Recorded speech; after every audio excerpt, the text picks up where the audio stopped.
करते हैं। तो कल हम लोगों ने देखा है जून 2011 का समाजकारी का द्वितीय प्रश्न पत्र, और हम लोगों ने जो उसको सॉल्व किया है 25 तक के जो क्वेश्चंस हैं उसको हम लोगों ने सॉल्व किया है। बचे हुए जो प्रश्न है वो आज हम समाप्त करेंगे, इसको सॉल्व करेंगे।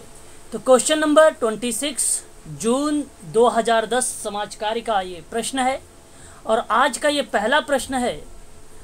अभिकथन में कि पंचायत राज संस्थाएं लंबे समय से अस्तित्व में है, यद्यपि यह संस्थाएं व्यवहार्य तथा प्रतिसंवेदीय निकायों का दर्जा तथा गरिमा अर्जित नहीं कर पाई है।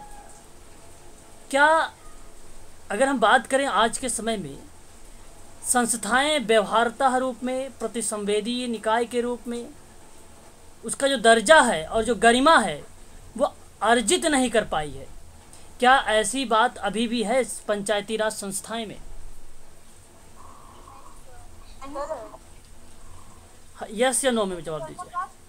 सर गलत है ये। गलत नहीं है, स्टेटमेंट सही है। अभी भी ऐसा कहाँ हो पाया है?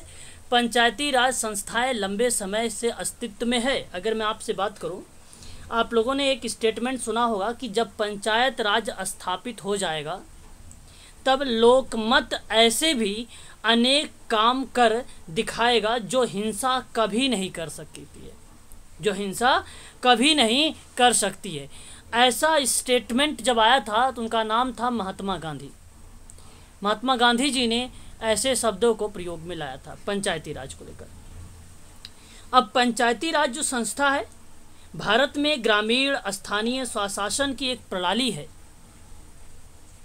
और स्थानीय स्वशासन का अर्थ का मतलब होता है कि स्थानीय लोगों द्वारा निर्वाचित निकाय द्वारा स्थानीय मामलों का प्रबंधन।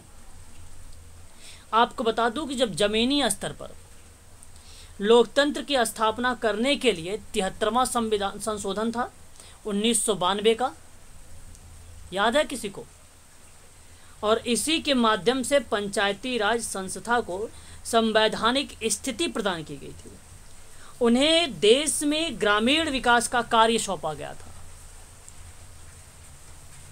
हालांकि लंबे समय से है। अच्छा, लंबे समय की अगर हम बात करें थोड़ा सा, जैसे चर्चा करते हैं ऋग्वेद को लेकर, तो ऋग्वेद में स्थानीय स्व इकाई के रूप में सभा, समिति, विदत जैसे शब्दों का उल्लेख किया गया था। वैदिक युग में, ऋग्वेद में, वैदिक युग में जो था, प्राचीन संस्कृति में पंचायतन शब्द का प्रयोग किया गया था। ठीक है, धीरे धीरे इसका बदलाव हुआ, चेंजेस हुए, परिवर्तन हुआ। फिर महायुग आया। महायुग में भारत में दो महान महाकाव्य काल है, एक है रामायण काल और एक है महाभारत का काल।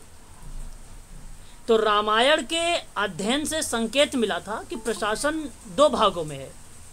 एक पुर है, पुर का मतलब होता है नगर, और एक आपका जनपद है, जनपद ग्राम को कहते थे, है ना, इसमें विभाजित हुआ था। और राज्य में जो है एक जाति पंचायत भी होती थी। जाति पंचायत द्वारा निर्वाचित व्यक्ति राजा के मंत्री परिषद का सदस्य होता था। वैसे ही आपको बता दूं महाभारत में थोड़ा सा, तो महाभारत के शांति पर्व, कौटिल्य के अर्थशास्त्र और मनुस्मृति से भी ग्रामों के स्थानीय स्वशासन के पर्याप्त साक्ष्य प्राप्त हुए हैं, वहां से भी मिले थे साक्ष्य। तो मैं आपसे बताऊंगा कि प्राचीन काल में, आप ये याद रखिए, केवल कौटिल्य के अर्थशास्त्र में ग्राम पंचायतों का उल्लेख मिलता है। नगर को क्या बोला गया है? पुर कहा जाता है। हाँ, और इसका प्रमुख कौन होता था? नागरिक। आपको बता दूं मौर्य काल के बारे में आपने सुना होगा। थोड़ा सा आप देखिए, नगर पंचायत राज्य संस्थाएं हैं ना, जिसके बारे में थोड़ा समझ लीजिए आप लोग। एक आपको बताऊंगा, देखिए आपका एक हो गया प्राचीन काल, क्लियर हो गया, जहाँ पे कौटिल्य की बात हुई, पुर शब्द, नागरिक शब्द को देखा। अब हम बात कर लेते हैं मौर्य काल के बारे में। मौर्य काल जो था वो ग्राम का मुखिया वृद्धों की एक परिषद होती थी, काउंसिलिंग ऑफ एल्डर्स कहते थे उसको। उसकी सहायता से ग्रामीण जीवन में एक महत्वपूर्ण भूमिका का निर्वहन भी करता था। उसके बाद गुप्त काल में भी बनी रही थी, इसके बारे में बात हुई।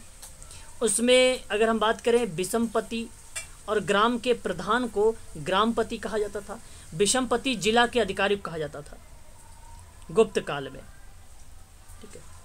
और फिर उसके बाद मध्यकाल आया, ठीक है। ये प्राचीन हो गया, मौर्य काल हो गया, उसके बाद मध्यकाल आया। मध्यकाल में अगर हम बात करें तो इसमें जो है मध्यकाल में सल्तनत काल के दौरान दिल्ली के सुल्तानों ने अपने राज्यों के प्रांतों में विभाजित किया था, जिन्हें विलायत कहा जाता था, विलायत। और इस अच्छा इसमें अगर हम बात करें आप लोगों से, देखिए अगर हम लोग इसमें चर्चा करते हैं तो जो विलायत शब्द है ये बेसिकली मध्यकाल का है। और ग्राम के शासन के 3 महत्वपूर्ण अधिकारी होते थे। एक प्रशासन के लिए मुद्दा होता था, प्रशासन के लिए मुद्दा। दूसरी बातें होती थी राजस्व संग्रह के लिए पटवारी। और तीसरा होता था कि पंचों की सहायता से विवादों का समाधान करना, चौधरी। तो ये 3 लोगों का नाम आता था, ये चौधरी होते थे।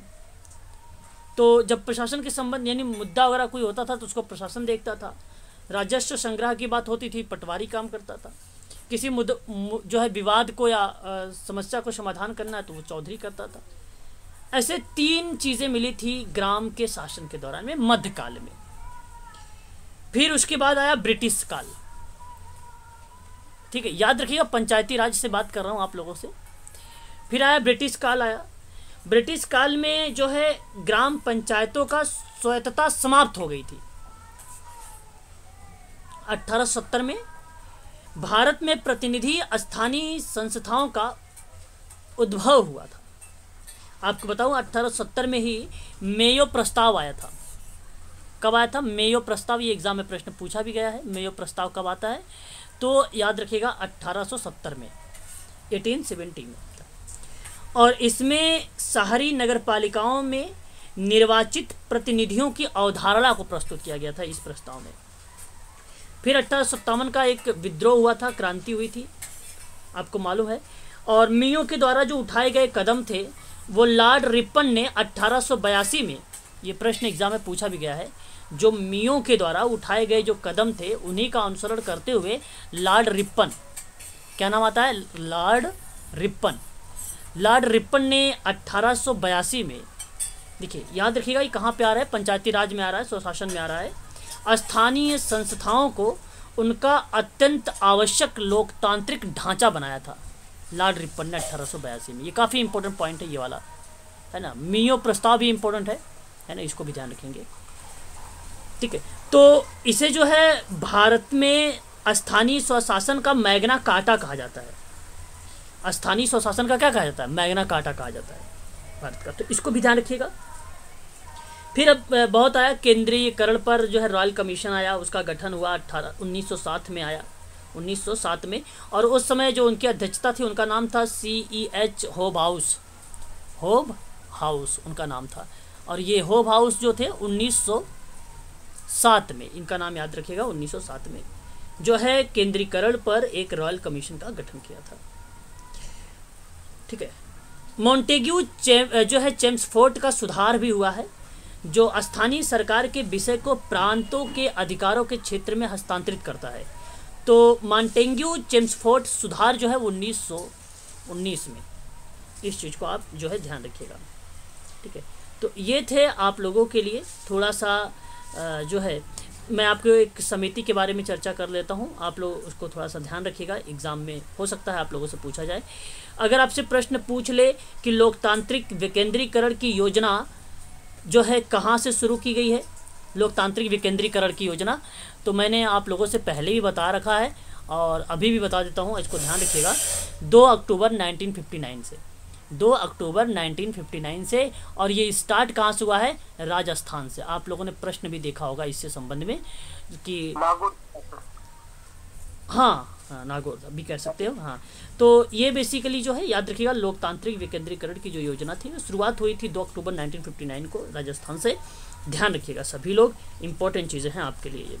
फिर अशोक मेहता समिति आई जो पंचायत राज की अवधारणाओं को बताया, वो आया आपका 1977 में, याद रखिएगा।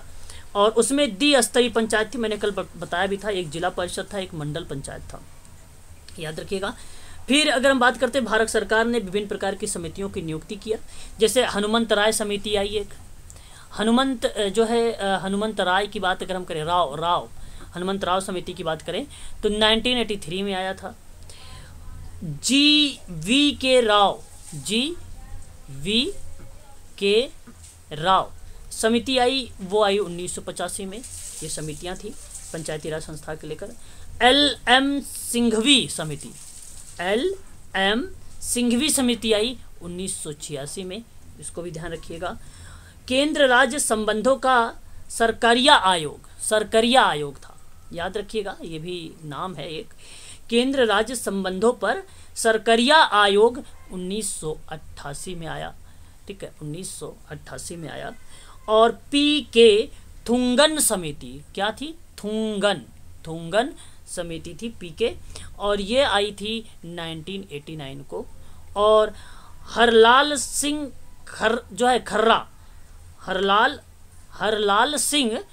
खर्रा समिति आई 1990 में।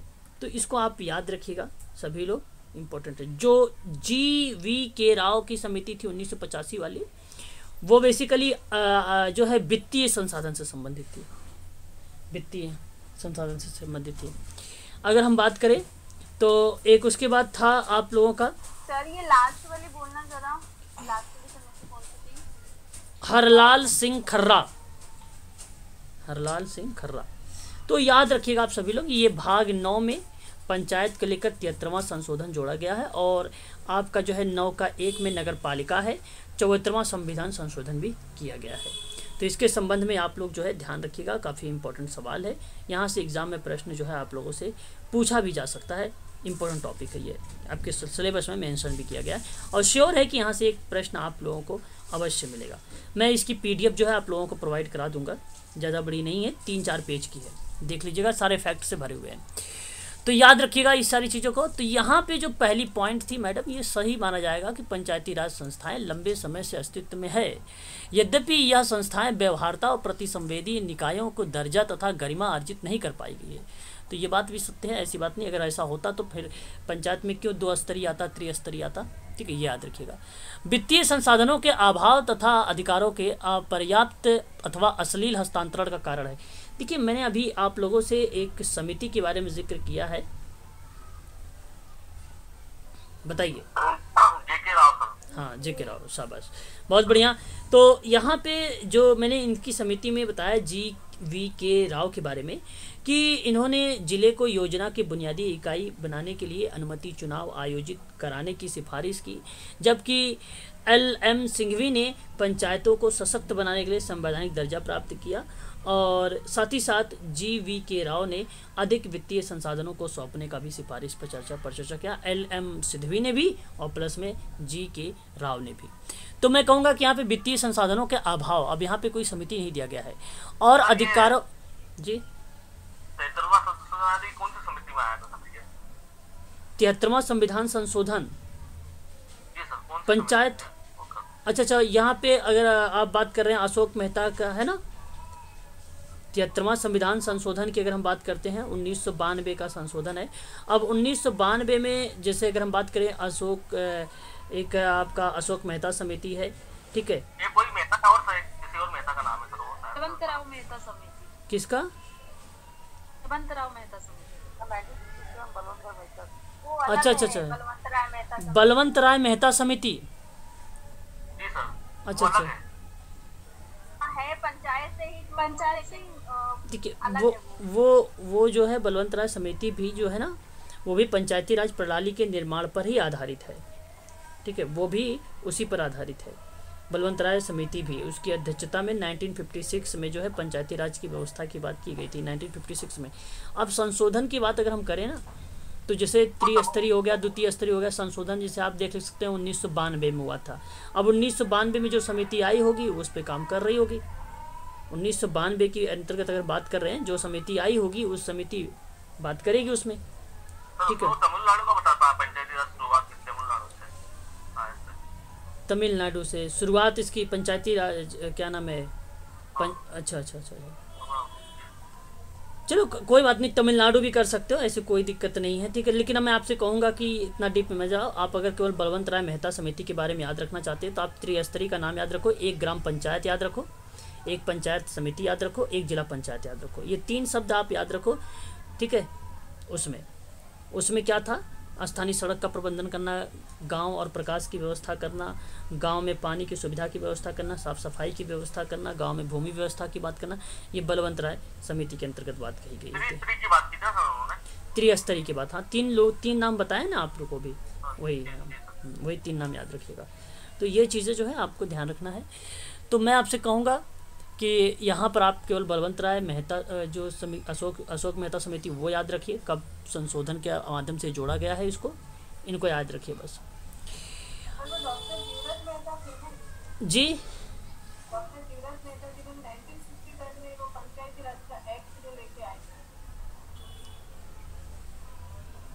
कोई किसका नाम बता रहे हैं आप, मैंने समझ नहीं।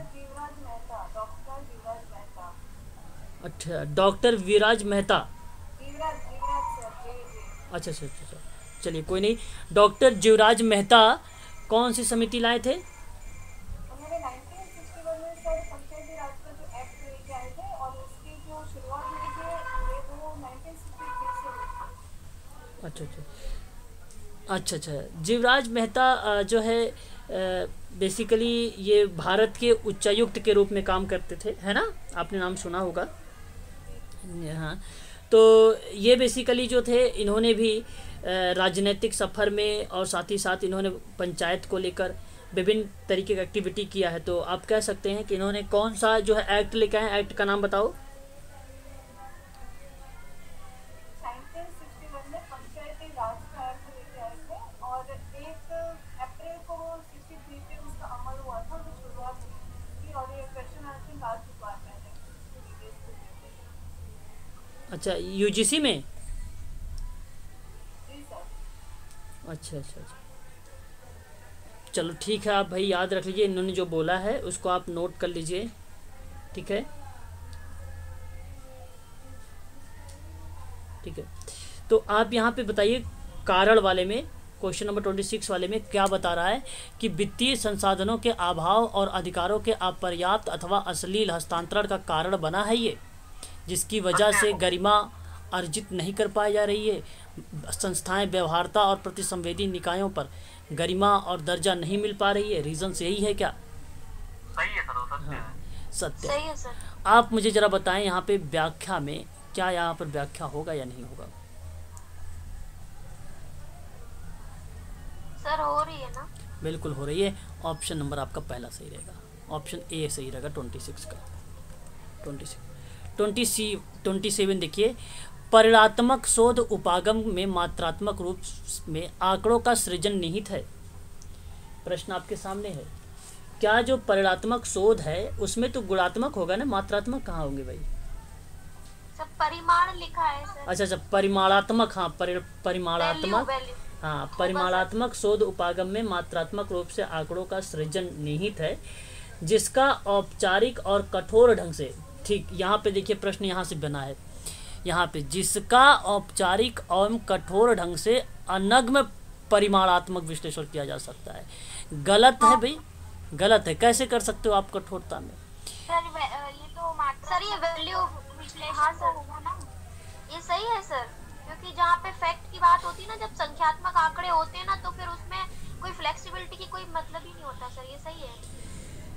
परिमाणात्मक शोध उपागम में मात्रात्मक रूप में आंकड़ों का सृजन निहित है, और ये बात ठीक है, इसमें कोई दो राय नहीं है भी।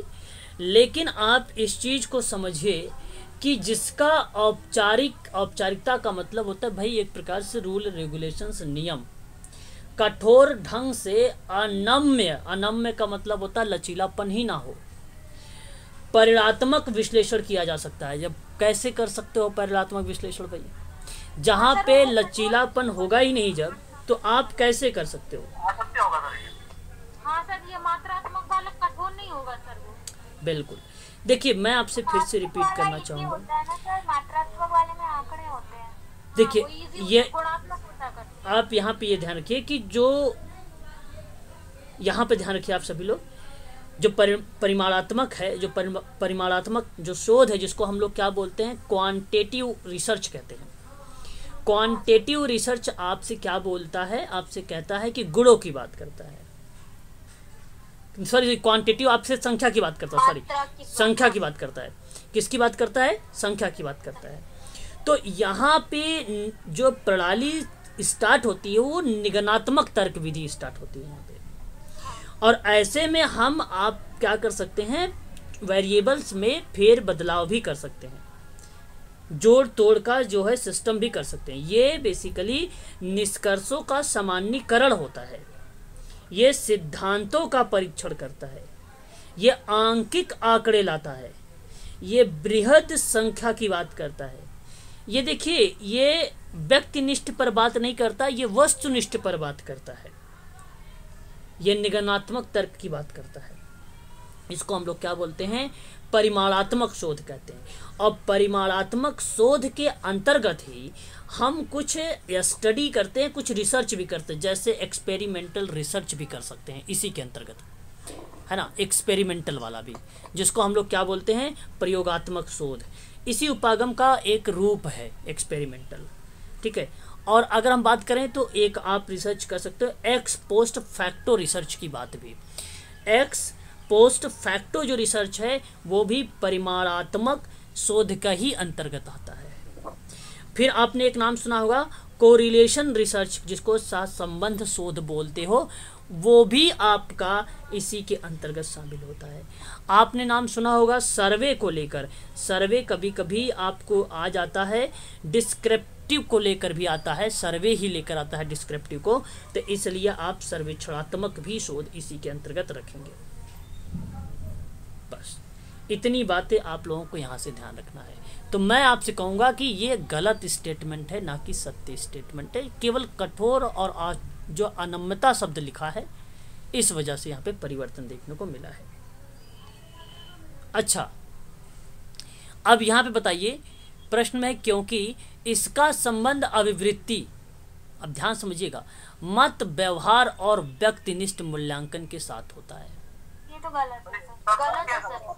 सत्य है सर, सत्य है सर, ये सत्य है। ध्यान से बात को सुनिए। गुणात्मक में आएगा ना सर, अभिव्यक्ति का गुणात्मक में आएंगे सर, मात्रात्मक कैसे होगा? देखो अभी मेरी बात, वस्तुनिष्ठ होता है ना। सत्य है वो। आप मेरी बात सुन लीजिए, एक बात सुन लीजिए। यहाँ जो मैंने कहा गुणात्मक में, आप सभी लोगों को पता है कि गुणात्मक शोध क्या कहता है आप लोगों से, यह आपसे बताता है कि समानताएं क्या चीज़ है, असमानताएं क्या चीज़ें हैं, नवीन सिद्धांत प्रतिपादित होंगे तो भी इसी की वजह से होंगे। गुणात्मक उपागम में नए ज्ञान का सृजन भी होता है। गुणात्मक जो शोध में शोधकर्ता अवलोकन भी करता है ना। गुणात्मक शोध में अगर हम आपसे बात करते हैं तो वो बेसिकली आपको किस पे बात करती है, व्यक्तिनिष्ठता पर बात करती है, उस पर व्यवहार की बात करती है, अभिवृत्ति की बात करती है, मूल्यांकन की बात करती है। गुणात्मक शोध कौन सा? ये गुणात्मक शोध है। अब हाँ, आप सत्य है, ये सत्य है, स्टेटमेंट ये सत्य है, आप निश्चिंत रहें। यहाँ पे जो बताया है एटीट्यूड, जो विचार, जो व्यवहार, जो व्यक्तिनिष्ठता, वो गुणात्मक शोध को रिप्रेजेंट किया है, ना कि मात्रात्मक शोध को। गुणात्मक शोध जो होता है अवलोकन और निर्वाचन विवरण को महत्व देता है। इसमें गहन और मुक्त साक्षात्कार होता है, प्रत्यक्ष अवलोकन होता है, लिखित दस्तावेज होते हैं। ये आगमनात्मक होता है, ये सहभागी अवलोकन होता है, यथार्थ चित्रण होता है, स्वाभाविक खोजबीन होती है, छोटा डेटा होता है और सिद्धांत निरूपित करता है। तो ये आर जो है उसके परिप्रेक्ष्य में नहीं था, क्योंकि आपने क्योंकि देखा होगा तो उसको रिलेट किया होगा, क्योंकि यहाँ संबंध बताया जा रहा था। इसका संबंध इसका संबंध गुणात्मक से होगा, ना कि परिमाणात्मक से होगा। जो आपका परिमाणात्मक शोध था वो आपका वस्तुनिष्ठता पे था, ये व्यक्तिनिष्ठता पे। साफ शब्दों में ये ऑप्शन सही है। आपका ए गलत है, आर सही है। जिस ऑप्शन में होगा वही सही माना जाएगा। Option D sir. सर परिमाणात्मक का संबंध बोल रहा है ना, क्योंकि इसका संबंध क्लियर लिखा है उसमें सेंटेंस। क्योंकि इसका संबंध देखो भाई, आप यूजीसी का एग्ज़ाम देने जा रहे हो, ठीक है, प्राइमरी टीचर का एग्ज़ाम नहीं देने जा रहे हैं आप लोग, कि आपसे यूजीसी वाला चाहेगा कि भाई ऐसे में आपको दे दिया कि ऐसे ये शब्दों को आप समझिए और इस शब्दों को रिलेट कर लीजिए। यहाँ आपको शोध के दोनों उपागम पे बात किया गया है। एक परिमाणात्मक उपागम पे बात की गई है, दूसरा आपसे बात किया गया है। सिंपल सी बात है, क्योंकि इसका संबंध, जब यहाँ इसका संबंध नहीं बन रहा था परिमाणात्मक से, तो इसका संबंध बनेगा किससे? जब परिमाणात्मक से नहीं, गलत हो गया, तो ये इसका संबंध बना किससे? गुणात्मक से बना ना। अब गुणात्मक को ध्यान में रखो और इसको सोचो, फिर जाहिर सी बात है। आपको बता दो, यूजीसी इतना, अगर आप प्राइमरी लेवल के टीचर के एग्ज़ाम देने जाते हैं तो ऐसे प्रश्न देखने को मिलते हैं। आप लेक्चरार होने वाले हैं, एसोसिएटेड प्रोफेसर, असिस्टेंट प्रोफेसर है, तो इतना सिंपल सरल नहीं देगा जिस तरीके से आप सोच रहे हो, है ना। तो प्रश्न सिंपल ही था, लेकिन आपने सही तरीके से सोचा नहीं, आप लो लेवल पे सोचे, इस वजह से। आगे बढ़िए, क्वेश्चन नंबर 28 देखिए। स्त्रियों और बालिकाओं के अनैतिक व्यापार के विरुद्ध संरक्षण के लिए भारतीय सरकार ने पर्याप्त उपाय किए हैं। क्या बात सही है? ठीक है भाई। घरेलू हिंसा एक्ट आया है 2005 में, है ना। अनैतिक व्यापार निवारण अधिनियम आया 1956 में, तो बिल्कुल उपाय तो हैं, सत्य है। चलो, भारत में अनैतिक व्यापार में वृद्धि हो रही है और वैधीकरण की ओर बढ़ रही है, ये भी तो सही है। तो दोनों स्टेटमेंट देखिए, कहीं पे सत्य है, ऑप्शन नंबर डी को लगाइए आप लोग, है ना। देखिए क्वेश्चन नंबर 29 देखिए। शिक्षा का अधिकार आरटीई के बारे में सभी लोगों को मालूम होना चाहिए। कितने लोग जानते हो आरटीई कब आया था? 2009। अरे वाह, वेरी गुड, बहुत बढ़िया, शाबाश। तो ये बेसिकली जो है शिक्षा का अधिकार 2009। आपसे ये बात करना चाह रहा है, इसमें 2009 में बताना चाह रहा है कि शिक्षा की गुणवत्ता में तक की पहुंच और सुनिश्चित करनी चाहती। क्या ये बात सही है? सही है सही है सर। सर। सही है। हाँ सर। अगर हाँ, ये बात सही है, इसमें कोई दो राय नहीं है कि ये बात गलत है, इसको भी ध्यान रखिएगा, स्टेटमेंट सही है ये। फिर आपसे कह रहा है कि भारत में कोई कानून गुणवत्तापूर्ण शिक्षा सुनिश्चित नहीं कर सकता है। गलत है सर। सत्य है सर ये। अच्छा कैसे सही करेगा सर? शिक्षा अच्छा, सही है सेंटेंस। चलिए अभी हम पढ़ा रहे हैं सर, इसका मतलब अभी अब एक्ट बना सकते हैं ना, वो कार्यान्वयन करना तो दूसरी। देखिए, भारत में कोई कानून गुणवत्तापूर्ण शिक्षा सुनिश्चित नहीं कर सकता है। भारत में कोई कानून गुणवत्तापूर्ण शिक्षा सुनिश्चित नहीं कर सकता, ये बात सत्य भाई कहाँ से गलत हो जाएगी? सोचो एक बार अच्छे से आप लोग। तो ये स्टेटमेंट भी सही है, ये स्टेटमेंट सही है। अब आपको एक ट्रिक बताता हूँ, ये मत सोचिएगा कि शिक्षा का अधिकार यहाँ पे दिया गया है और फिर भी शिक्षा के अधिकार के बारे में प्रश्न बनाए जा रहे हैं, तो इसकी मतलब व्याख्या होगी। जरा सा यहाँ पे समझने की कोशिश करिए कि शिक्षा के अधिकार की गुणवत्ता और शिक्षा तक पहुँच सुनिश्चित करने की बात की गई। एक तो आरटीई के बारे में ये बात थी। दूसरी बात, इसमें से एक चीज़ उठाया कि कोई गुणवत्तापूर्ण शिक्षा सुनिश्चित नहीं कर सकती है। व्याख्या नहीं हो रही। तो क्या आप इस वाक्य को आप व्याख्या कहेंगे या व्याख्या नहीं कहेंगे? सर व्याख्या नहीं हो रही। अच्छा, यहाँ पे व्याख्या वाला ऑप्शन है, ऐसी बात नहीं कि नहीं है, है। मैं आपसे कहूँगा कि ऑप्शन नंबर आपका बी सही है, व्याख्या नहीं है। सत्य बात है ये कि शिक्षा का अधिकार, शिक्षा की गुणवत्ता और शिक्षा की पहुंच को सुनिश्चित किया है इधर, और फिर भारत में कोई कानून, टॉपिक चेंज, ये मत सोचिएगा गुणवत्ता यहाँ पे, क्योंकि पूरा सेंटेंस आर है, पूरा लाइन आर की है, तो इसलिए आर व्याख्या कर रहा है या नहीं कर रहा है, ऐसी बात को ध्यान रखना आप लोग। आर क्यों व्याख्या करेगा भाई इसके बारे में? यहाँ तो सुनिश्चित किया जा रहा था, यहाँ पे दूसरी बात है, तो इसलिए ऑप्शन नंबर आपका बी करेक्ट। हाँ जी बताइए। तो ये चीज़ें आप जो है ध्यान रखिएगा। Question number 30। क्वेश्चन नंबर 30 धारणीय विकास संसाधन उपयोग का एक का नमूना है जो वातावरण की सुरक्षा के साथ साथ मानवीय आवश्यकताओं को पूरा करने का लक्ष्य करता है। देखिए काफ़ी इंपॉर्टेंट सवाल जून 2010 में पूछे गए थे, बहुत सारे अप्लाइड प्रश्न आप लोगों को देखने को मिल रहे हैं। क्या ये बात सही है? धारणीय विकास संसाधन उपयोग के नमूना है, ये बात सही है आपका। और ताकि इन ज़रूरतों को ना केवल, ध्यान रखिएगा यहाँ पे, साथ साथ मानवीय आवश्यकताओं को पूरा करने का लक्ष्य करता है, ताकि इन ज़रूरतों को ना केवल वर्तमान में पूरा किया जा सके बल्कि भावी पीढ़ी के लिए पूरा किया जा सके। क्या ये बात सही थी इस पर? चलो अच्छा, कैसे यहाँ के मिनट एक मिनट, व्याख्या कैसे नहीं हो रही सर? ऊपर जो हेडिंग है वो धारणीय विकास की बात कर रहा है सर। हाँ, और नीचे सर उनके धारणीय विकास के बारे में लिखा है, जरूरतों के बारे में लिखा है। चलो मैं बताता हूँ। धारणीय विकास वही तो है जो भावी पीढ़ियों की बात। हम आज की जरूरतों को भी पूरा कर लें और कल के लिए भी वो मतलब स्टोर कर लें उसको, यही तो बोला। सुनिए मेरी बात सुनिए। धारणीय विकास संसाधन उपयोग, चलिए अभी मेरी बात सुन लीजिए एक बात सभी लोग, धारणीय विकास के परिप्रेक्ष्य में देखिए जो सस्टेनेबल डेवलपमेंट गोल है ये बेसिकली 2011 का है, तो मैं आपसे कहूँगा कि मिलेनियम डेवलपमेंट गोल का है ये, ना कि जो है उससे है। तो जो धारणीय विकास संसाधन है ना, उपयोग का एक नमूना है, ये बात सही है, इसमें कोई दो राय नहीं है कि बात गलत है। जो वातावरण की सुरक्षा करने की बात किया गया था जिसमें 8 लक्ष्य बताए गए थे और मानवीय आवश्यकताओं को पूरा करने के लिए लक्ष्य रखता भी गया था, ये बात सत्य भी है। अब ताकि इन ज़रूरतों को ना केवल वर्तमान में पूरा किया जाए,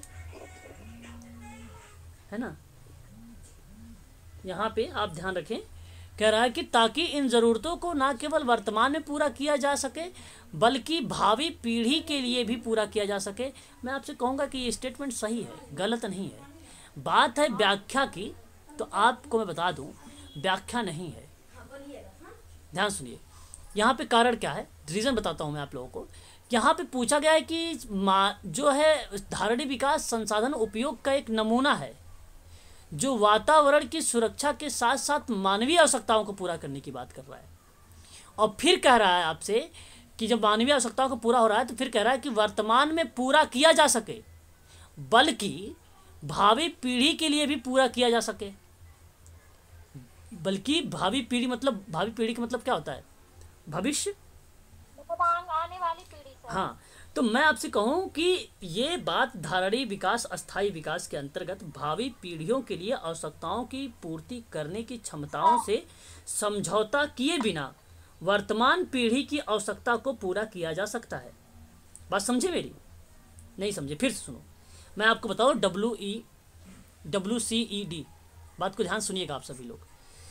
1987 में आवर कॉमन फ्यूचर नामक रिपोर्ट में ये परिभाषित करते हुए इसने कहा कि सस्टेनेबल डेवलपमेंट या मिलेनियम डेवलपमेंट, ठीक है, ये बताता है आपके कि धारणीय विकास वह विकास है जिसके अंतर्गत भावी पीढ़ियों के लिए आवश्यकताओं की पूर्ति करने की क्षमताओं से समझौता किए बिना वर्तमान पीढ़ी की आवश्यकताओं को पूरा किया जा सके।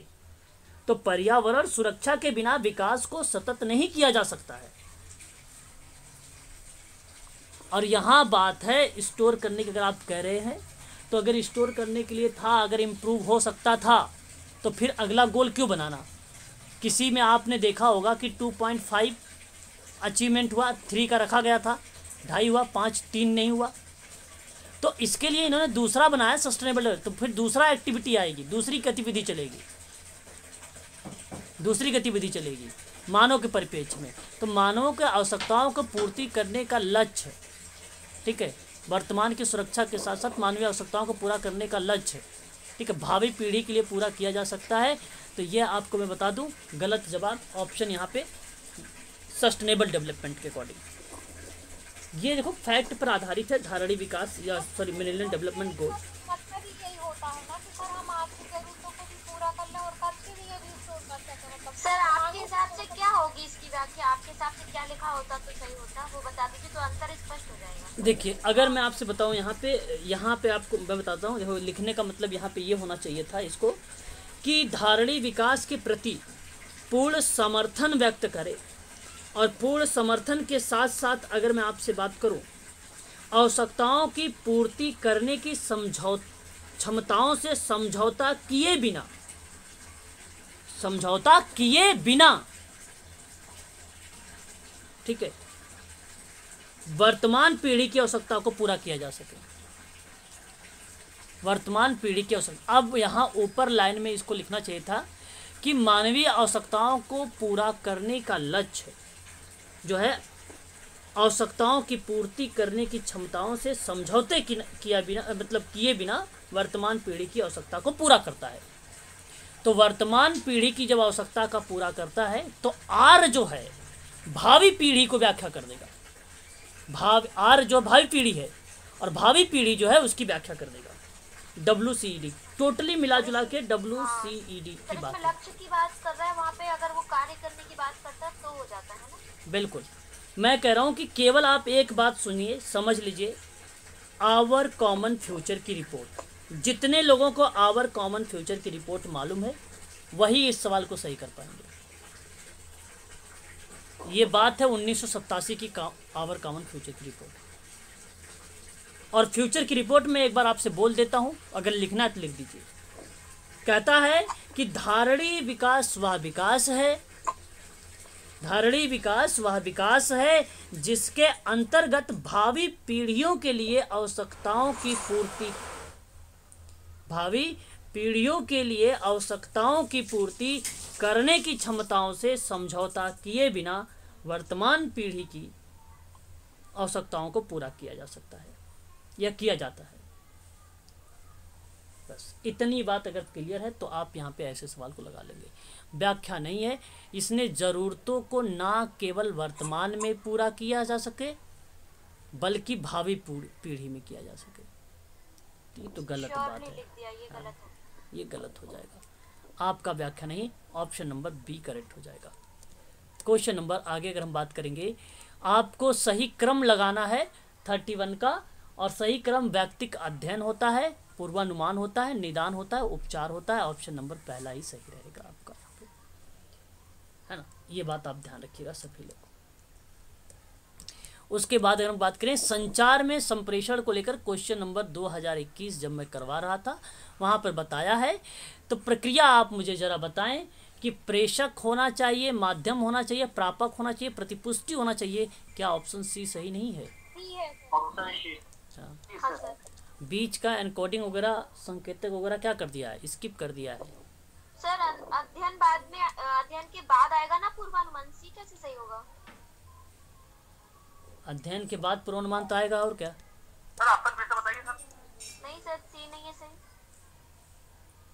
अरे माध्यम प्रेषक है, प्रेषक के बाद माध्यम आएगा, माध्यम के बाद नहीं आएगा प्रापक। सर 31 क्वेश्चन सोच रही हूँ सर मैं, सॉरी आप सर ये 31 सोच रहे हैं। 31 में तो अध्ययन के बाद तो पूर्वानुमान आएगा। नहीं हाँ मैम, क्लास में ध्यान दीजिए। हाँ बिल्कुल सही, आ रही है अभी भी। मुझे भी लग रहा है भाई। चलो सब लोग एक दूसरे, हाँ बिल्कुल सही बता रहे हैं आप, सभी लोग एक दूसरे की मदद भी करें भाई, सोने ना दे किसी को, है ना। माध्यम नहीं आएगा सर, माध्यम नहीं आएगा, सबसे पहले सर प्रेषक से पहले माध्यम आएगा ना सर। हाँ तो वो तो मैंने लिखा तो है, प्रेषक के बाद माध्यम। देखो ऑप्शन सी को ही चुनाव किया है, प्रेषक माध्यम।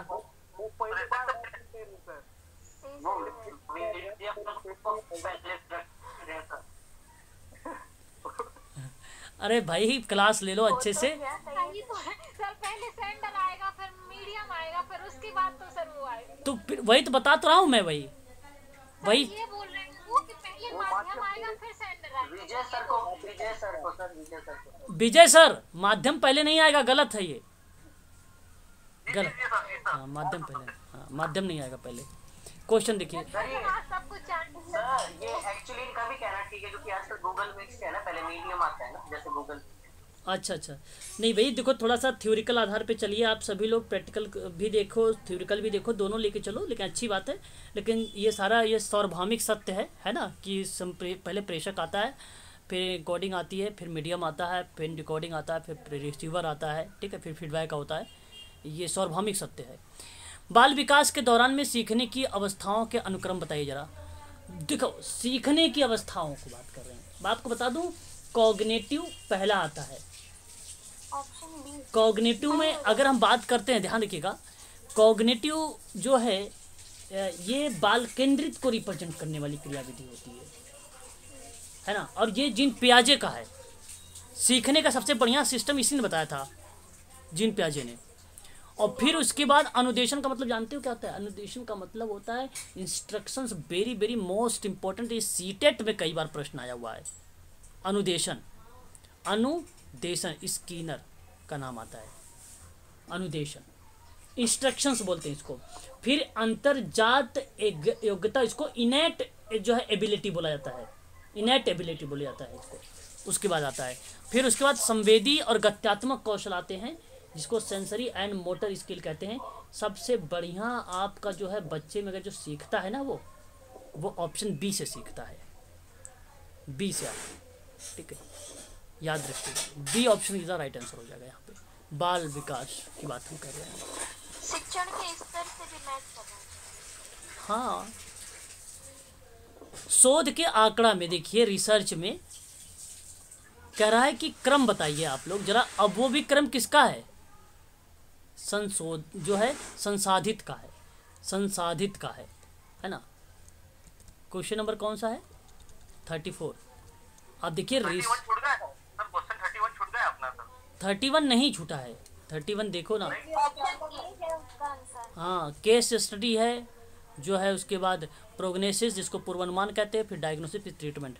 मैं उसी पे देख रही थी ना जब कक्षा में। अब देखो यहाँ पे, देखो यहाँ पे इन रिसर्च के में डेटा का जो प्रोसेस होगा ऑर्डर में लगाना है, प्रोसेस लगाना है रिसर्च का। संसाधित, संसाधित मतलब प्रोसेस। अब यहाँ पे देखिए जरा, क्रम लगाइए। पहले आप किस चीज़ को दर्शाना चाहेंगे? वर्गीकरण को सर। चलो ठीक है, वर्गीकरण कर लिया आपने। अच्छा, किसी में है भी नहीं वर्गीकरण, ऑप्शन नंबर ए ही सही हो जाएगा। ठीक है, पहले वर्गीकरण ही होगा, फिर एडिटिंग होगा, फिर कोडिंग होगा, फिर टेबुलेशन डेटा होगा। टेबुलेशन डेटा क्या बोलते हैं? Master seat. क्या बोलते हैं? मास्टर सीट बोलते हैं। रिसर्च में हम यही क्रियाविधि स्टार्ट करते हैं। तो आंकड़े के संशोधन करने के संबंध में सबसे पहले क्लासिफिकेशन, फिर एडिटिंग, फिर कोडिंग। कोडिंग को बोलते हैं संकेतीकरण, फिर हम बोलते हैं क्या इसको? Tabulation data, master seat. याद रखिएगा, ये क्रम है, इम्पोर्टेंट चीज़ है आप लोगों के लिए, है ना। भारतीय संविधान जी, सर ऑप्शन डी सर, इसका डी होगा ना सर, संपादन, सांकेतिकरण, वर्गीकरण और मास्टर शीट। क्योंकि हम जब डेटा कलेक्शन करते हैं सबसे पहले उसको संकेतीकरण देते हैं, मतलब कोडिंग करते हैं। कोडिंग के बाद में उसका डिवाइडेशन अलग अलग करते हैं, फिर उसके मास्टर शीट बनाते हैं। अरे नहीं, ये आपकी नहीं है। पहले आंकड़े आएंगे तब उसको वर्गीकरण करेंगे ना, उसके बाद ही तब उसको संपादन करेंगे। देखो पहले आपको ना बिना क्लासिफिकेशन किए बिना आप किसी क्रिया को आगे कर ही नहीं पाएंगे, क्योंकि रिसर्च में आपको क्लासिफिकेशन नहीं करोगे। क्वेश्चन नंबर 34 की अगर हम बात कर रहे हैं आप लोगों से, क्वेश्चन नंबर, हाँ, तो पहले आपका क्लासिफिकेशन कंपलसरी है। कर लीजिए आप, वर्गीकरण कर लीजिए, कहाँ कहाँ रिसर्च करना चाहते हैं आप, डिवाइड कर लीजिए, किस पर करना चाहते हैं, कौन से समूह वाले पर करना चाहते हैं। 6 से लेकर 12 वर्ष पर बच्चों करते हैं, 12 से 18। डेटा कलेक्शन के बाद के प्रोसेस बोल रहे हैं ना सर। तो डेटा कलेक्शन सर, आप 6 से 12 वर्ष के बच्चों से भी डेटा प्राप्त कर सकते हैं। 12 से 18 महीने जो साल के बच्चे हैं, इनसे भी तो डेटा मिलेगा। हाँ, तो कलेक्शन के बाद क्लासिफिकेशन ही तो आता है ना, ए सही होगा। जी, क्या कह रहे हैं? सर मेरा कहने का मतलब ये है कि जब क्या बोल रहा है क्वेश्चन, शोध में आंकड़ों का निम्नलिखित क्रम, मतलब जब आप डेटा कलेक्शन करोगे उसके बाद के प्रोसेस पूछ रहा है ना क्वेश्चन। तो आप किसको लगाना चाहते हो? मैं आपकी बात अच्छा सुन लेता हूँ। चलो, मेरा आंसर ये था सर कि संपादन, पहले तो हम डेटा डेटा लेते डेटा नहीं नहीं, संपादक का मतलब डेटा लेना नहीं होता है, इसका मतलब होता है एडिट करना। एडिट करना, संपादित करना, लिखना। हाँ, एडिट करना होता है, संपादन का मतलब एडिट करना। सर सरल भाषा में संतोष को लिखना। हाँ सर वो ये बोल रहे हैं कि उन्होंने पूरी रिसर्च की बात नहीं की है, वो सिर्फ आंकड़ों को मैनेज करने की बात कर रहे हैं। तो आंकड़े तो पहले मैनेज करोगे तब ना। मैनेज है कहाँ आंकड़े? क्वेश्चन में क्या दिया है कि मैनेज है? क्वेश्चन में तो आंकड़े दिया ही नहीं कि मैनेज किया गया, आंकड़ा ऑलरेडी है। तो आप चलो एडिट करना शुरू करते हो। सर एक क्वेश्चन क्या पूछ रहा है, ये पूछ रहा है कि जब आप डेटा लोगे उसके बाद की प्रोसेस पूछ रहा है सर ये। भाई मैं वही आपसे कह रहा हूँ, इंग्लिश देख लो एक बार। आपसे कहा कि रिसर्च में data is processed. Data process कैसे हो रहा है? क्लासिफिकेशन से हो रहा है, एडिटिंग से हो रहा है, कोडिंग से हो रहा है, मास्टर शीट से हो रहा है, ना कि एडिटिंग से होना है। क्लासिफिकेशन कोडिंग के बाद होता है ना सर? किसके बाद? सर जब आप ठीक है लेकिन मेरा आंसर यही था जो मुझे लग रहा है होगा, क्योंकि संपादन के बाद जब हम कोडिंग करते हैं कोडिंग के हिसाब से तो हम नहीं ठीक। गणेश जी मेरी बात सुनो, गणेश जी मेरी बात सुनो, आप ध्यान से सुनो मेरी बात। देखो मैंने क्या किया, मैं रिसर्च करने गया किसी फील्ड में। आपको पहला बिना क्लासिफिकेशन का डेटा बनाओगे ही नहीं। डेटा ही की बात मैं कर रहा हूँ, अलग से नहीं। मैंने डेटा की बात किया। डेटा लोगे कैसे?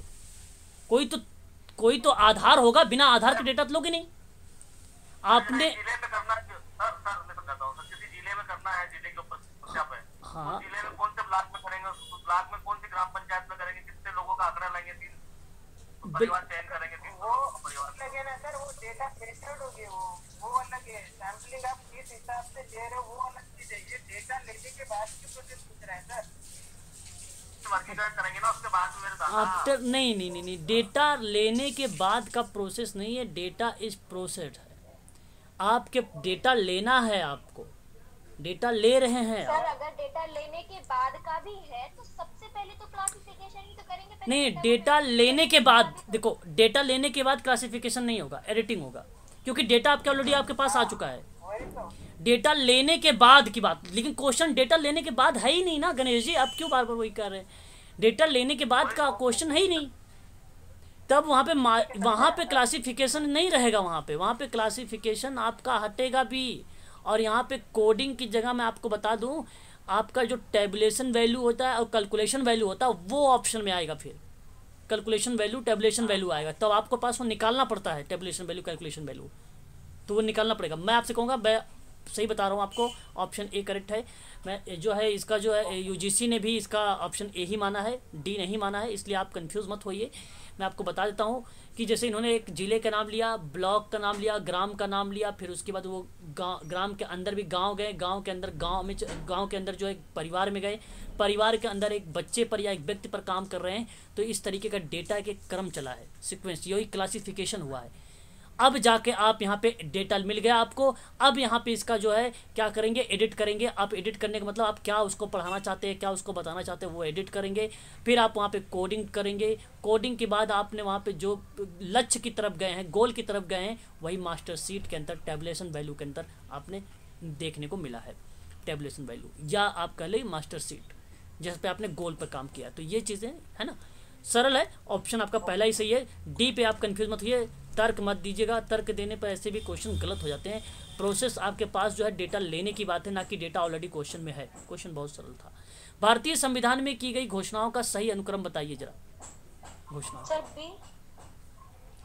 भारतीय संविधान के अंतर्गत अगर हम बात करते हैं, यहाँ पे धर्मनिरपेक्ष, समाजवाद और अखंडता की बात हुई है। 42वां संविधान संशोधन 1976 में किया गया था। संविधान के निर्माण 19 दिसंबर 1946 के दौरान में सच्चिदानंद सिन्हा को अस्थायी अध्यक्ष बनाया गया था। 11 दिसंबर 1946 को अस्थायी अध्यक्ष राजेंद्र प्रसाद को बनाया गया था। प्रारूप समिति का गठन जो है 29 अगस्त 1947 को किया गया था।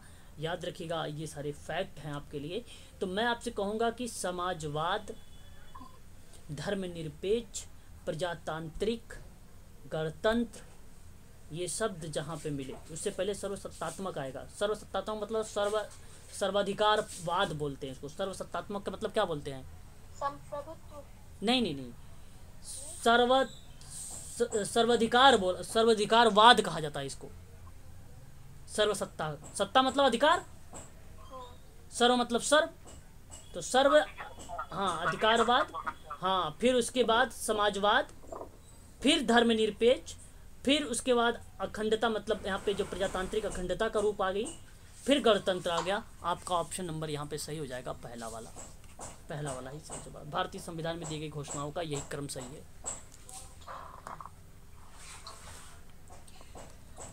क्वेश्चन समाप्त करने भाई आज। समूह के विकास की अवस्थाओं का सही क्रम बताइए जरा। समूह मैंने बढ़ाया है, इसको बताइए, कौन बताएगा? सी। बी किसका है ये, नाम बता दो। विजय सर, अभिमुखीकरण, विरोध, संधि वार्ता। नहीं, ये अगर आप अभिमुखीकरण, विरोध, संधि वार्ता, घनिष्ठता, समाधि, नाम बताओ किसका है ये, किसने दिया था? अरे समूह विकास की अवस्था नहीं बाल बताया मैंने आप लोगों। हाँ ये इंग्लिश में बता दीजिए क्वेश्चन। अरे ओरिएंटेशन है आपका, क्या है ये देखो, ओरिएंटेशन है, देख लीजिए। सर ये उसका है ना, डगलस का। गलत जवाब। डगलस, मैंने डगलस का नाम कब बताया था इसमें? हाँ सर, केविन का है। हाँ 72। कैलिंग का है, 72 का है, ये बढ़िया जवाब आया है। देखो डगलस क्यों बोला भाई, जो कि डगलस का नाम ही मैंने नहीं बताया है। 1972 में बोला था, टकमैन ने 1963 में है। Forming, storming, norming, performing, absorbing. ट्रेकर का प्रारंभ, समूह भावना, मित्रता का विकास, सशक्त समूह, समूह का भावना का पतन, ये सारी चीज़ें हैं। यहाँ पे सही विकास, सही क्रम था अभिमुखीकरण, विरोध, संधि वार्ता, घनिष्ठता, समाप्ति। मैंने कहा इसका पढ़ के जाइएगा, हर बार ये प्रश्न पूछा जाता है। 2020 में भी आया था, 21 में भी आया था, और देखिए 2011 में भी आया, हर बार आता है ये। तो ये तय है कि एक प्रश्न आना है, 2 नंबर मिलेगा, और आप लोगों को यही नहीं याद है ना, तो भाई तो फिर तो गड़बड़ हो जाएगा, 2 नंबर आपके चले जाएंगे यहाँ से। तो ठीक है, आगे बढ़िए, सही क्रम लगाइए, फिर आप लोग बताइए जरा सही क्रम की। अनुक्रम बताना है कि आवश्यकता की पहचान तो होनी चाहिए, आवश्यकता की पहचान होनी चाहिए, सौहार्द संबंध नहीं होना चाहिए, सौहार्द संबंध नहीं होना चाहिए। ये बात सही है, दोनों में से कोई एक होगा, 1 या 2 होगा। संसाधन पहले नहीं होता है, संसाधन बाद में होता है, सौहार्दपूर्ण होता है। यहाँ पे कट गया ए, ऑप्शन बचा बी। आपका यहाँ पे संसाधन जुटाना हो जाएगा, फिर कार्यक्रम का नियोजन हो जाएगा, फिर कार्यक्रम प्रबंधन होगा, फिर मूल्यांकन होगा। ऑप्शन नंबर बी वाला सही रहेगा। ये क्रम था, कॉमन पे आधारित था ये, है ना। 38 देख लीजिए कि निम्नलिखित वर्ग की व्यवस्थाओं में उस क्रम में जिस क्रम में वे विकसित हुए हैं, ज़रा बताइए मुझे एक बार सभी लोग। यहाँ पे जो गिल्ड व्यवस्था है वो 1156 में टाउन चार्टर में किया गया था, टाउन चार्टर में किया गया था 1156 में। बहुत पुरानी बात है ये, ठीक है, याद रखिएगा, बहुत पहले की चर्चा की गई। बाद में जब आई तो वो 18वीं सदी में आई थी, 18वीं सदी में आई थी। मध्यम वर्ग की बात करेंगे तो ये बेसिकली 5वीं और 15वीं सदी में उदय हुआ। 1015 में पश्चिमी ईसाई धर्म इस्लाम का विस्तार हुआ, और 1835 में इसको माना जाता है। कब माना जाता है? 1835 में इसको माना जाता है, याद रखते चलिएगा सभी लोग। फिर दास प्रथा का उदय हुआ। दास प्रथा का जो उदय हुआ वो 18वीं शताब्दी प्लस में 12वीं सदी के शुरुआत में हुआ। मनुस्मृति में भी देखा गया 1867 में, मनुस्मृति में भी देखा गया। दास प्रथा का अंत जो है अकबर ने किया था 1562 में। ये भी आप लोगों ने सुना ही होगा अगर हिस्ट्री पढ़ा होगा तो, ठीक है। तो इस चीज़ को भी आप ध्यान रखिए। मैं आपसे कहूँगा कि दास प्रथा जो है अकबर का याद रखिए और मनुस्मृति का याद रखिए। तो सबसे ज़्यादा इम्पोर्टेंट मनुस्मृति है, इसलिए मनुस्मृति को लेकर चलिए। बुजुर्गवा व्यवस्था की बात अगर हम लोग करते हैं, कार्ल मार्क्स का नाम सुना ही होगा। कार्ल मार्क्स ने यहाँ पर 18वीं सदी में पूंजी से संबंधित संस्कृति को नियंत्रित करने के संबंध में बोला था ये, ठीक है, पूंजी को संबंध में। तो मैं आपसे कहूँगा कि जो व्यापार से संबंधित था वो गिल्ड था। मध्यम वर्ग धनवार श्रेणी को कहा गया, और ये सबसे पहले जिक्र किया गया था 5वीं या 15वीं सदी के दौरान में। तो नंबर 1 पे आप 2 वाले को रखिए। तो देखिए यहाँ पे आप बी काट लीजिए, या तो ए सही होगा, या तो सी, या तो फिर डी सही होने वाला है आप लोगों का, ठीक है। अब हाँ, यहाँ पे अगर हम बात करेंगे जो चौथे नंबर पे है कार्ल मार्क्स वाला, उसके बाद आपका कार्ल मार्क्स की प्रक्रिया संचालित हुई थी, और यहीं से आपका ऑप्शन सही हो जाता है चौथे नंबर का, ऑप्शन नंबर पहला वाला करेक्ट वाला है। तो ये बताया गया वर्ग, वर्ग समझ रहे हो ना, गिल्ड, मध्यम, दास, बुजुर्गवा। बुजुर्गवा मतलब पूंजीपति, अधिक धनी वाले। 1836 का बुजुर्गों व्यवस्था क्या? बुजुर्गों को सर कितना? 1836। 18वीं सदी तो मैंने बोला है ना आपको, 18वीं सदी में पूंजी से संबंधित था, संस्कृति को कार्ल नियंत्रित मार्क्स का 18 नहीं सब।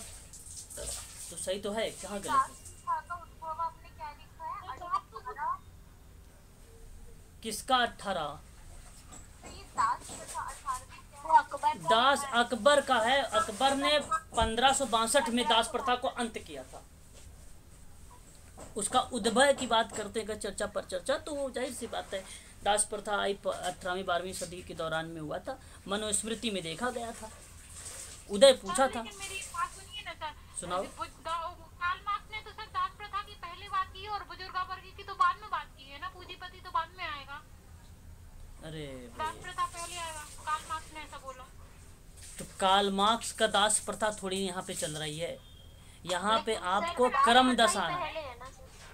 सर दास प्रथा पहले है। अभी आपने बोला जैसे कि बुजुर्गा वर्ग की कार्ल मार्क्स ने बात की थी, तो सर उसने तो दास प्रथा को भी पहले माना था ना, बाद में तो बुजुर्गा वर्ग को। मैं कह रहा हूँ कि दास प्रथा आप मनुस्मृति को प्राथमिकता देंगे कि या कार्ल मार्क्स को उनकी देंगे? कब आई सर? मनुस्मृति का 10 प्रथा वो कब का बता रहे हैं आप? 18 के 17? 18वीं और 12वीं से 18वीं के बीच में चला है इसका, 12वीं में शुरुआत हुआ है। और बाकी सारों से पहले हो गया ना फिर वो सर?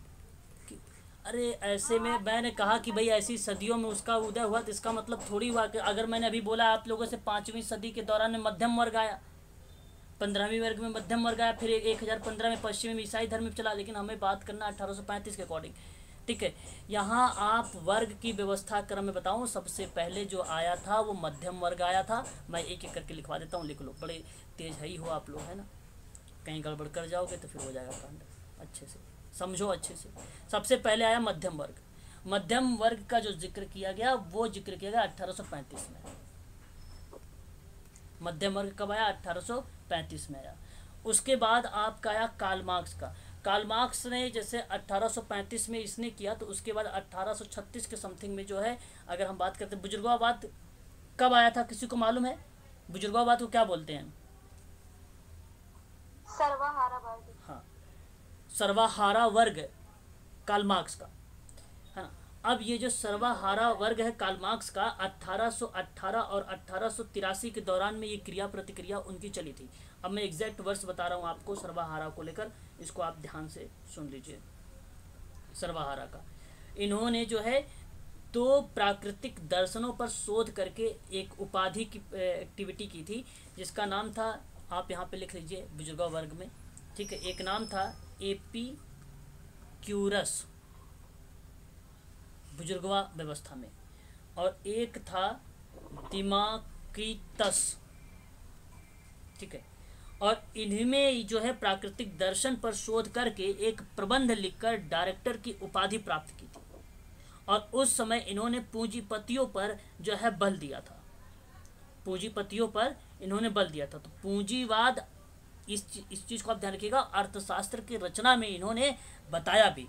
फिर इनकी एक किताब आई, the critique of politics economic, समझ रहे हो, the critique of politics economic 1859 में, और उसी समय ये चर्चा पर चर्चा की गई, उसी समय चर्चा पर चर्चा की गई।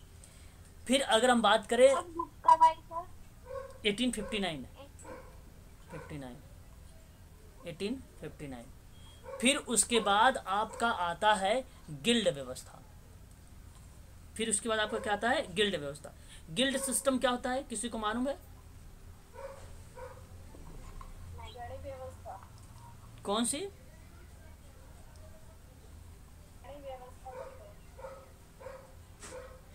थोड़ा सा तेज बोले, आवाज नहीं आ रही मैडम।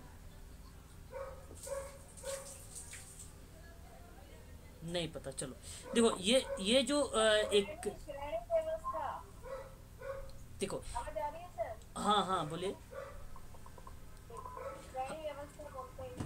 अच्छा चलो ठीक है।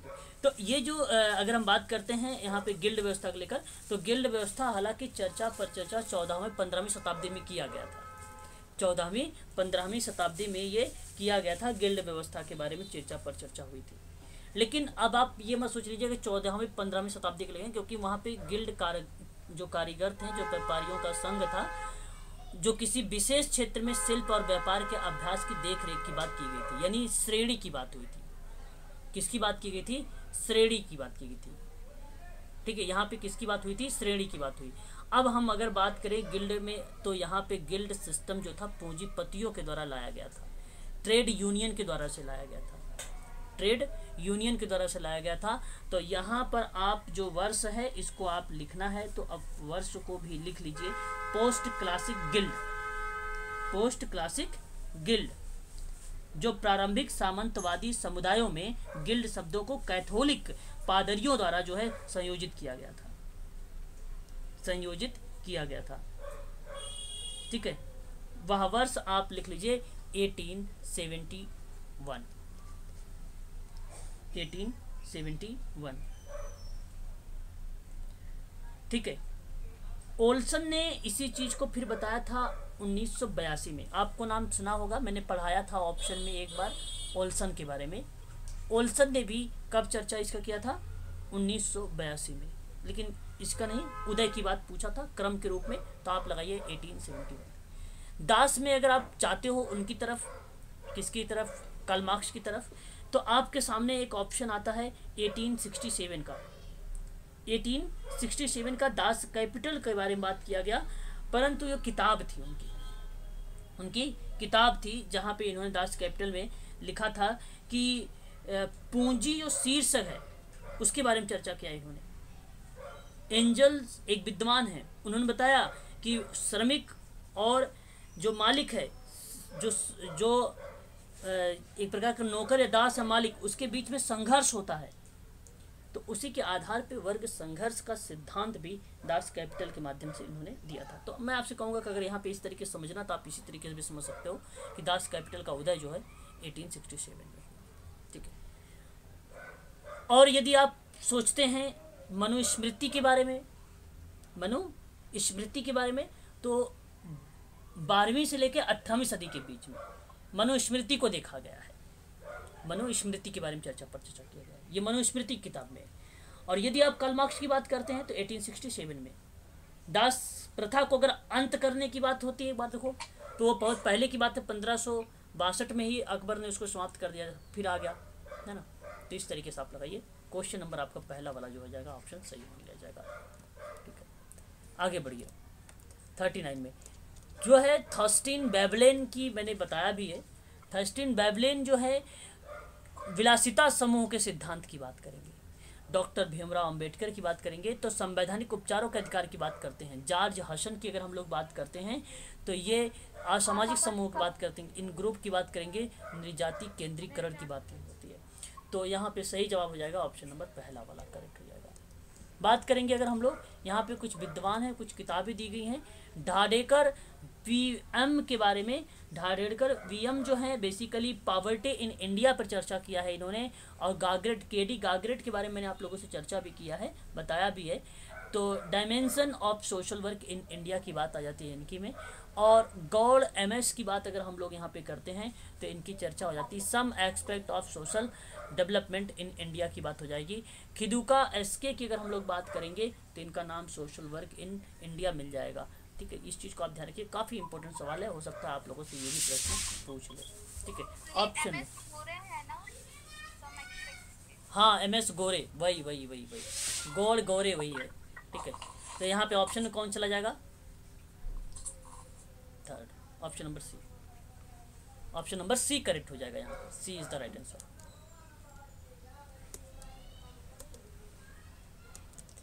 देखिए मिलाइए जरा, श्रम का सामाजिक विभाजन किस विद्वान ने कहा है?